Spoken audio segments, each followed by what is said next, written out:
Omelette குழம்பு. இந்த சுவையான உணவை எளிதாக எப்படி தயாரிப்பது என்று பார்ப்போம். ஆம்லெட் குழம்பு என்பது மிருதுவான ஆம்லெட் துண்டுகள் அடர்த்தியான, வாசனை நிறைந்த கிரேவியில் சமைக்கப்படும் ஒரு இதமான மற்றும் சுவையான உணவாகும். இந்த உணவிற்கு தேவையான பொருட்கள்: முட்டைகள், வெங்காயம், பச்சை மிளகாய், கொத்தமல்லி, உப்பு, கருப்பு மிளகு, எண்ணெய், கடுகு, சீரகம். படி 1. அப்பம் தயாரிக்கவும்.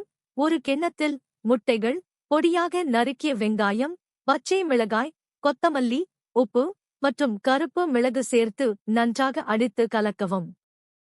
படி 2. ஒரு கடாயில் 1 தேக்கரண்டி எண்ணெயை மிதமான தீயில் சூடாக்கவும்.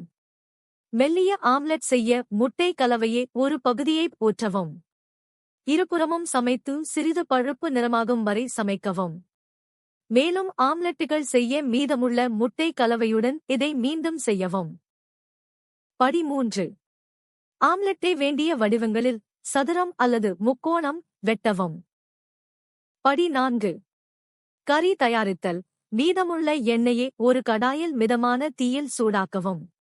கடுகு மற்றும் சீரகம் சேர்த்து வெடிக்க விடவும். படி 5.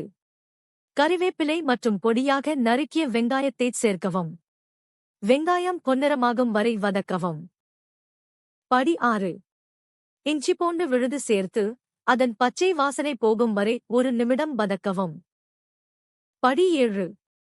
தக்காளி பியூரியைச் சேர்த்து மசாலா கலவையிலிருந்து எண்ணெய் பிரியும் வரை சமைக்கவும். படி 8. மஞ்சள் தூள், சிவப்பு மிளகாய் தூள், மல்லித்தூள் மற்றும் கரம் மசாலா சேர்த்து கிளறவும். மசாலா ஒட்டாமல் இருக்க சிறிதளவு தண்ணீர் சேர்த்து மேலும் 1 நிமிடம் வதக்கவும். படி 9. தண்ணீரை ஊற்றி கறியை கொதிக்க வைக்கவும். சுவைக்கு ஏற்ப உப்பு சேர்த்து சுவைகள் கலப்பதற்கு 5 முதல் 7 வரை நிமிடங்கள் வேகவிடவும். படி 10.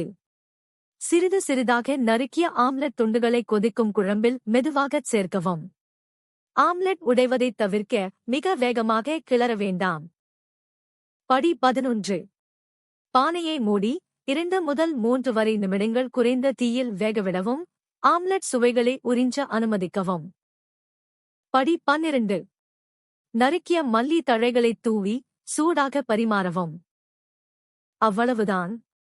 முழு செய்முறையையும் சரியான அளவுகளையும் விளக்கத்தில் உள்ள இணைப்பில் பெறலாம். வீடியோ பிடித்திருந்தால் லைக் செய்து சேனலை சப்ஸ்கிரைப் செய்யுங்கள்.